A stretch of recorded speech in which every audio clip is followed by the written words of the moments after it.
Assalamualaikum warahmatullahi wabarakatuh. Salam sejahtera bagi kita semua. Om Swastiastu, Namo Buddhaya, salam kebajikan, salam. Salam Merdeka Belajar, Kampus Merdeka. Ada pepatah mengatakan, tak kenal maka tak sayang. Perkenalkan, saya Hadi Sucipto, SE MSA, dosen program studi akuntansi di STIE PGRI Dewantara Jombang. Spesifikasi saya yaitu mengajar di bidang akuntansi keuangan. Video ini dibuat sebagai salah satu persyaratan pernyataan diri dosen untuk kerja Tridharma Perguruan Tinggi atau yang lebih dikenal dengan PDD UKT PT. Ini merupakan salah satu syarat untuk mengikuti sertifikasi dosen tahun 2024. Video ini saya akan menjelaskan teknik pengajaran yang saya lakukan pada mata kuliah yang saya ampu, yaitu mata kuliah Auditing 1. Mata kuliah ini memiliki bobot sebesar 3 SKS yang akan diperoleh oleh mahasiswa pada semester 5. Adapun pemaparan yang saya lakukan ini dengan pendekatan DIE, yaitu Delivery, Interaction, and Assessment. Mata kuliah ini bertujuan untuk memberikan pemahaman mengenai profesi dan kode etik akuntan publik, menjelaskan dan menyusun berbagai jenis laporan pemeriksaan, menjelaskan dan menyusun kertas kerja pemeriksaan, rencana dan strategi pemeriksaan, menjelaskan pentingnya pengendalian internal, mempersiapkan perancangan dan pengujian pengendalian, serta menjelaskan dan menerapkan audit sampling dalam sebuah kegiatan proses audit. Dengan mengikuti mata kuliah Auditing 1 ini, diharapkan mahasiswa mampu memperoleh capaian pembelajaran pada mata kuliah. Yang pertama, mahasiswa mampu menguasai konsep teoritis tentang audit atas laporan keuangan dan memecahkan masalah-masalah dalam audit atas laporan keuangan. Yang kedua, mahasiswa mampu menerapkan teknik-teknik dan proses audit keuangan dengan memanfaatkan data keuangan dan non-keuangan yang relevan untuk mendukung pengambilan keputusan, pengendalian internal, dan pengendalian manajemen. Yang ketiga, mahasiswa mampu menganalisis risiko dan komponen pengendalian internal yang terkait dengan pelaporan keuangan. Yang keempat, mahasiswa mampu presentasikan informasi dan mengemukakan ide dengan jelas, baik secara lisan maupun tertulis kepada para pemangku kepentingan atau para stakeholder.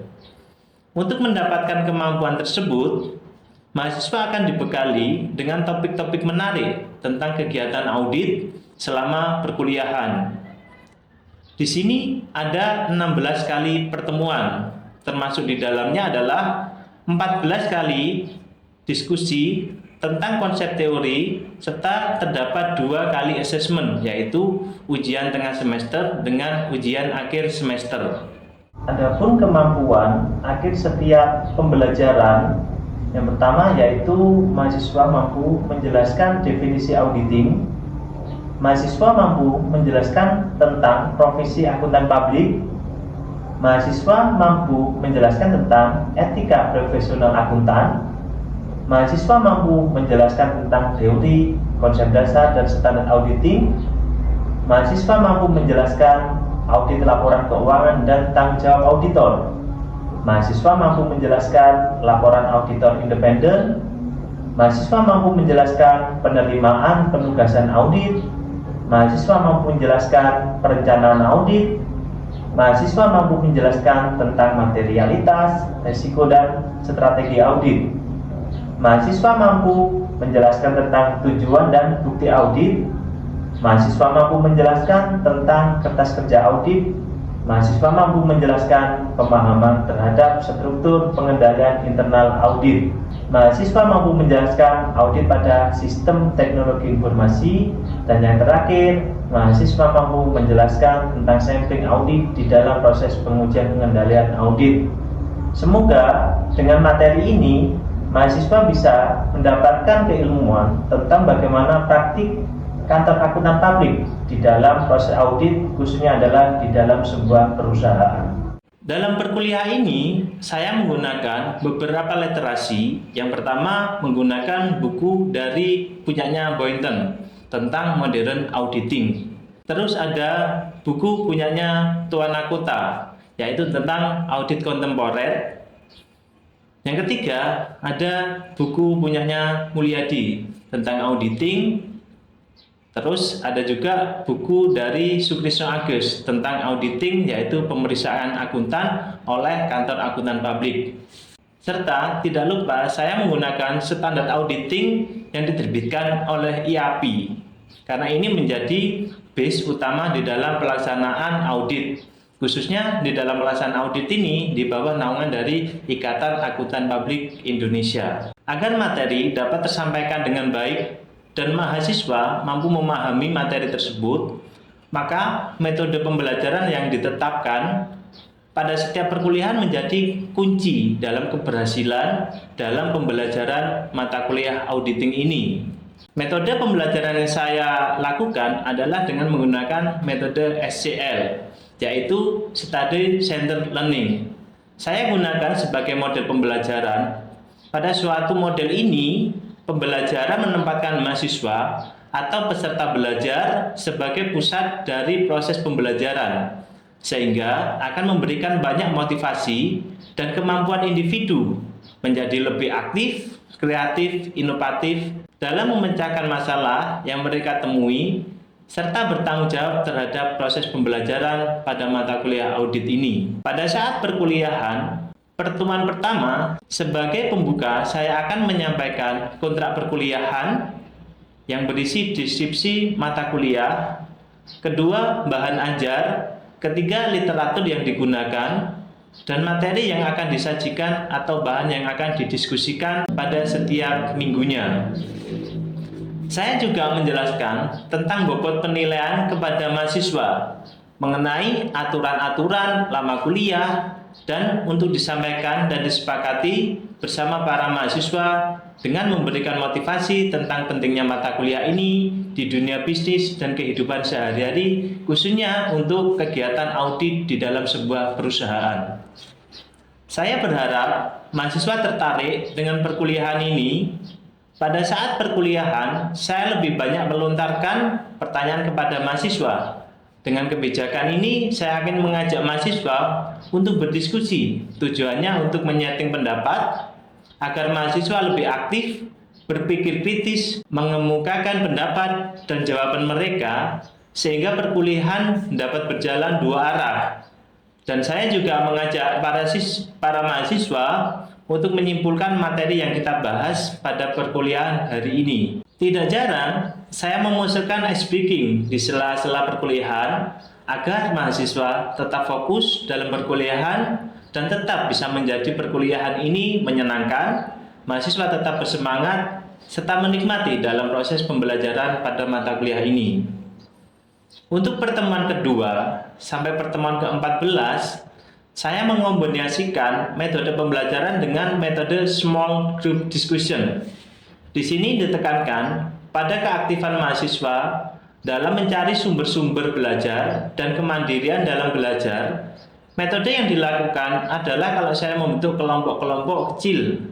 Salah satu kelompok itu berisi 3, 4, sampai 5 mahasiswa yang diberikan satu topik untuk dibahas dan dianalisis pada pertemuan selanjutnya. Mahasiswa mendiskusikan untuk saling bertukar pikiran mengenai hasil pembelajaran diri yang mereka peroleh masing-masing. Selanjutnya, kelompok akan diminta untuk membuat laporan dan mempresentasikan hasil belajarnya untuk mendiskusikan bersama di dalam kelas. Pada metode problem-based learning, yang merupakan pembelajaran yang dipusatkan pada mahasiswa melalui pembelajaran studi kasus. Jadi, terkait dengan permasalahan yang ada di dunia audit perusahaan, dalam proses belajar saya memberikan kasus audit yang berkaitan dengan masalah-masalah yang dihadapi perusahaan terkait topik yang sedang dipelajari. serta saya akan menggunakan pembelajaran berbasis proyek. Nah, di beberapa pertemuan, pembelajaran berbasis proyek ini bisa memberikan sebuah gambaran yang jelas mengenai praktik audit, khususnya adalah di dalam pelaksanaan audit dalam kantor akuntan publik. Di dalam proses pembelajaran ini, baik kasus maupun dengan proyek, mahasiswa akan diminta untuk memberikan solusi mengenai standar audit yang ditetapkan oleh kantor akuntan publik, serta mampu mengevaluasi sistem pengendalian internal dalam sebuah perusahaan. Karena di dalam sebuah perusahaan, pengendalian internal itu sangat penting dalam proses audit, khususnya di dalam SP itu menandakan bahwasanya semakin baik pengujian pengendalian berkaitan dengan sistem pengendalian internal, maka di dalam proses untuk pengujian substantifnya akan lebih mudah atau lebih cepat selesai untuk proses audit itu sendiri. Saya juga memiliki grup WA untuk mata kuliah audit ini. Jadi masing-masing kelas saya juga mengupload kontrak perkuliahan mengenai materi yang sudah dibuat di dalam perkuliahan yang disampaikan di dalam LMS atau Learning Management System, yaitu di kampus ada namanya sepada.setirewantara.ac.id. Asesmen penilaian dilakukan secara menyeluruh, termasuk keaktifan atau kemampuan diskusi presentasi, yaitu dengan kesesuaian materi dengan target pembelajaran. Yang diharapkan, kriteria penilaian dan bobot penilaian ada 4 aspek. Yang pertama adalah partisipasi tentang aktif tanya jawab saat berdiskusi, mempunyai bobot yaitu sebesar 20%. Berikutnya, kuis dan tugas mandiri adalah 20%. Berikutnya ada ujian tengah semester sebesar 20%. Keempat, ada ujian akhir semester yaitu sebesar 30%. Di mana ada ketentuan lain atau ketentuan tambahan berkaitan dengan pelaksanaan perkuliahan, nilai yang akan diberikan jika kehadiran mahasiswa minimal sebesar 75%. Dengan memiliki etika baik saat proses perkuliahan, mengumpulkan tugas baik itu tugas individu maupun tugas kelompok dengan tepat waktu. Selanjutnya yaitu adalah video mengenai proses pembelajaran pada mata kuliah auditing yang akan saya lakukan secara luring di kelas. Saya akan menyampaikan materi mengenai teori, konsep dasar, dan standar auditing. Semoga video ini bisa bermanfaat. Selamat menyaksikan. Assalamualaikum warahmatullahi wabarakatuh. Assalamualaikum warahmatullahi wabarakatuh. Selamat siang teman-teman semuanya. Sehat-sehat ya hari ini. Alhamdulillah. Kesempatan kali ini kita akan melanjutkan perkuliahan kita tentang audit ya, di mata kuliah audit 1. Sebelum memulai perkuliahan, marilah kita berdoa ya agar keilmuan kita bisa diberkahi. Mungkin adalah di sini bisa dipimpin oleh Mas Rian untuk berdoa. Ya, sebelum memulai perkuliahan hari ini, marilah kita berdoa menurut agama dan kepercayaan masing-masing. Berdoa mulai.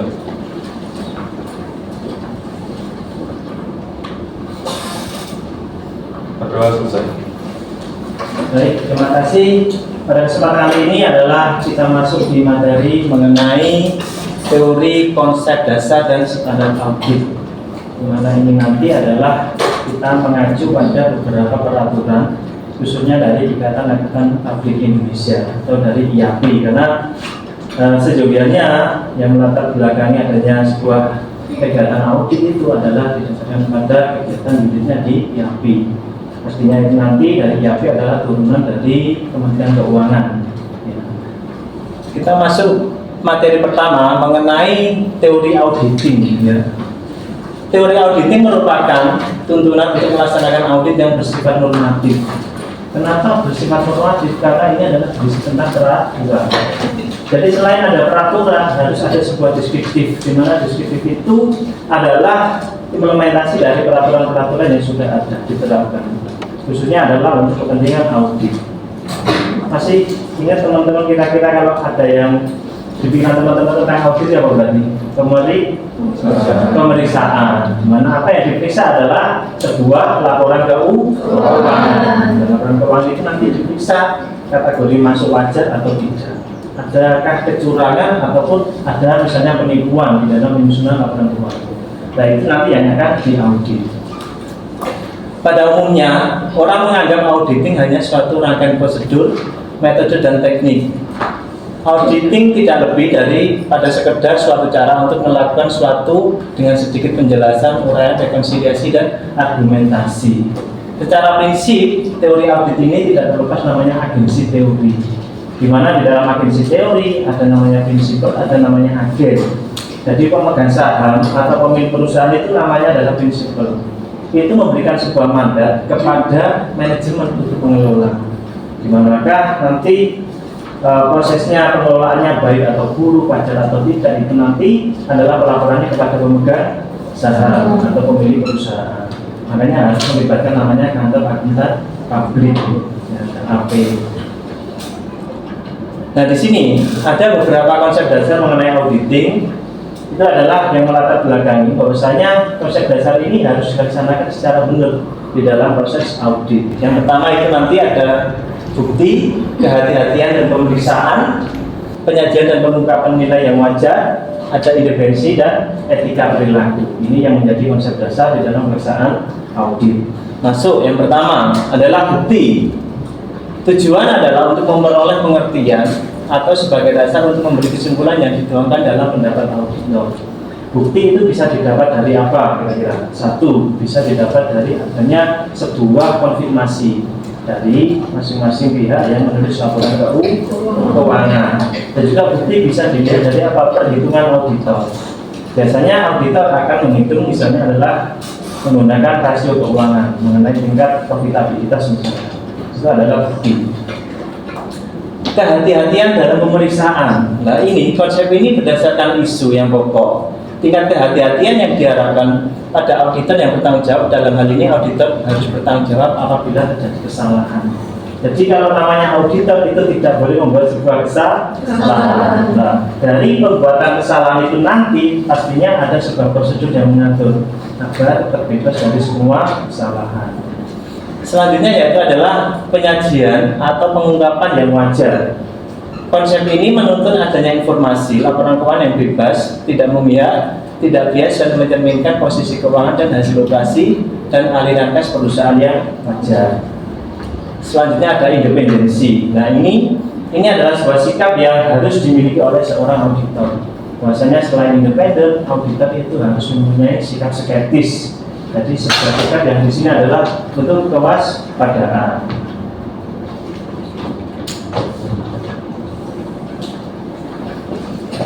Kita lanjut lagi adalah berkaitan sama etika perilaku. Jadi dalam etika perilaku ini adalah mengatur bahwasanya di dalam proses audit itu terikat namanya adanya kode etik. Nah, kode etik ini mengatur bagaimana etika masing-masing auditor itu bisa menjadikan itu bisa teratur. Contoh, di dalam etika misalnya harus bersikap independen, ternyata mau disogok atau mau disuap, terjadi korupsi di sana. Itu adalah berkaitan dengan etika perilaku. Nah, yang lainnya adalah berkaitan sama standar audit. Nah, standar audit ini bagaimana membuat proses audit itu dari awal sampai menyusun laporan. Di mana di sini nanti adalah standar audit dibagi menjadi 3. Yang pertama ada standar umum, standar pekerjaan lapangan, dan standar pelaporan. Kita masuk di standar umum ini terbagi menjadi 3 bagian. Ini sudah menjadi pakem. Audit harus dilaksanakan oleh seseorang atau lebih yang memiliki keahlian dan pelatihan teknis yang cukup sebagai auditor. Jadi harus memiliki kompetensi, tidak boleh misalnya sarjana teknik kalau tahu membuat sebuah kantor akuntan publik untuk mengaudit laporan keuangan, itu tidak boleh, harus sesuai dengan keilmuannya. Yang kedua adalah dalam hal yang berhubungan dengan perikatan independensi, sikap mental harus dipertahankan oleh auditor. Ya, menjaga independensi itu penting. Karena di dalam audit nanti jangan sampai karena melihat dari jumlahnya besar nominal yang mau dikasihkan, akhirnya kita ngaruh, ya, itu yang tidak boleh. Standar ketiga adalah dalam pelaksanaan audit dan penyusunan laporannya, auditor wajib menggunakan kemahiran profesionalnya dengan cermat dan seksama. Jadi kemahiran profesional harus cermat dengan seksama.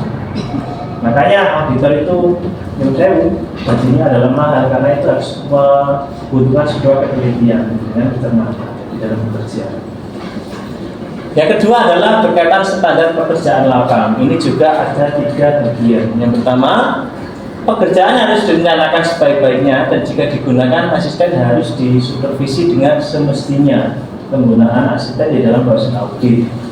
Pemahaman memadai atas pengendalian internal harus diperoleh untuk mengerjakan audit dan menentukan sifat, saat, dan lingkungan pengujian yang akan dilakukan. Sifatnya kapan aja dilaksanakannya, misalnya adalah biasanya audit adalah diselesaikan 3 bulan setelah tutup buku atau terselesainya laporan keuangan. Kapan laporan keuangan terselesaikan? 31 Desember, ya, di akhir tahun. Bukti audit kompeten yang cukup harus diperoleh melalui inspeksi, pengamatan, permintaan keterangan, konfirmasi sebagai dasar memadai untuk menyatakan pendapat atas laporan keuangan yang diaudit. Jadi memang harus ada sebuah kegiatan untuk memperoleh bukti tersebut, entah itu dari wawancara maupun observasi maupun inspeksi, ya. Dan yang terakhir adalah standar pelaporan. Tadi kan ada standar umum, terus ada pekerjaan lapang, yang terakhir adalah standar pelaporan. Laporan audit harus menyatakan apakah laporan keuangan telah disusun sesuai dengan prinsip akuntansi yang berterima umum atau nama lainnya adalah PABU yang lebih kita kenal dengan PABU. Laporan auditor harus menunjukkan atau menyatakan jika ada ketidakkonsistenan prinsip akuntansi dalam penyusunan laporan keuangan harus diungkapkan, harus dinyatakan. Terus yang ketiga, pengungkapan informatif dalam laporan keuangan harus dipandang memadai kecuali dinyatakan lain dalam laporan audit. Terus, laporan auditor harus memuat suatu pernyataan pendapat mengenai laporan keuangan secara keseluruhan dan suatu asersi bahwa pernyataan demikian tidak diberikan. Itu adalah kaitannya sama standar kalau tadi audit, ya. Nah, itu tadi adalah penjelasan mengenai beberapa konsep dasar, terus adalah standar audit. Nah, kita di sini akan membuka sesi pertanyaan dulu. Kira-kira ada yang ditanyakan? Saya, Pak. Oh iya, Stevi, silakan. Pak, bisa dijelaskan mengenai siapa saja sih tim perikatan yang ditugaskan pada saat kegiatan audit? Oke, baik, terima kasih atas pertanyaan dari Stevi. Jadi di dalam proses audit itu nanti kan melibatkan beberapa tim. Nah, ini saya tuliskan di sini mengenai beberapa tim yang ada. Yang pertama di sini adalah paling bawah dulu ya, auditor junior. Nah, auditor ini adalah yang bagian teknis untuk melaksanakan kegiatan audit. Di atasnya auditor junior ada namanya auditor senior. Ya, benar. Nah, ini adalah jadi pekerjaan dari auditor junior ini nanti akan diperiksa oleh auditor senior. Jadi dengan hal ini ada namanya supervisi. Jadi pertanyaannya adalah sesuai dengan standar tadi ya, bahwasanya ada supervisi. Nah, di sini selanjutnya setelah ada auditor senior ada manajer. Nah, ini ada tugasnya melakukan suatu pengawasan juga atas pekerjaan dari auditor junior maupun auditor senior. Nah, setelah manajer di sini, yang terakhir itu nanti ada namanya partner. Nah, partner ini yang bertanggung jawab mengenai berkaitan dengan hubungan auditor dengan klien. Jadi harus ada partner itu. Termasuk juga adalah mengasih pekerjaan dari auditor junior, auditor senior, manajer. Setelah itu ada tugasnya dari partner. Nah, mungkin itu ada yang ditanyakan lagi atau sudah cukup? Betul ya. Jadi bisa disimpulkan bahwasanya di dalam proses audit itu nanti ada kegiatan yang namanya 3 kegiatan utama. Yang pertama adalah tadi standar umum. Yang kedua adalah standar pekerjaan lapangan. Yang terakhir adalah standar pelaporan. Mungkin itu dulu ya pertemuan hari ini. Jadi ini nanti adalah ada tugas berkaitan dengan kuis. Nanti adalah membuat sebuah prosedur. Bisa prosedur di dalam merefleksikan standar-standar yang khususnya kita berpraktik untuk di kantor akuntan publik. Bisa dipahami ya? Bisa. Prosedurnya dari turunan ke 10 standar yang ada. Jadi nanti tugasnya kita kumpulkan, setelah itu kita review bareng-bareng di pertemuan berikutnya. Mungkin itu pertemuan hari ini, kurang lebihnya mohon maaf, dan semoga pertemuan hari ini bisa memberikan sebuah keberkahan, dan khususnya adalah saya mendoakan teman-teman juga mendapatkan sebuah kesuksesan. Pertemuan hari saya akhiri. Assalamualaikum warahmatullahi wabarakatuh. Waalaikumsalam warahmatullahi wabarakatuh.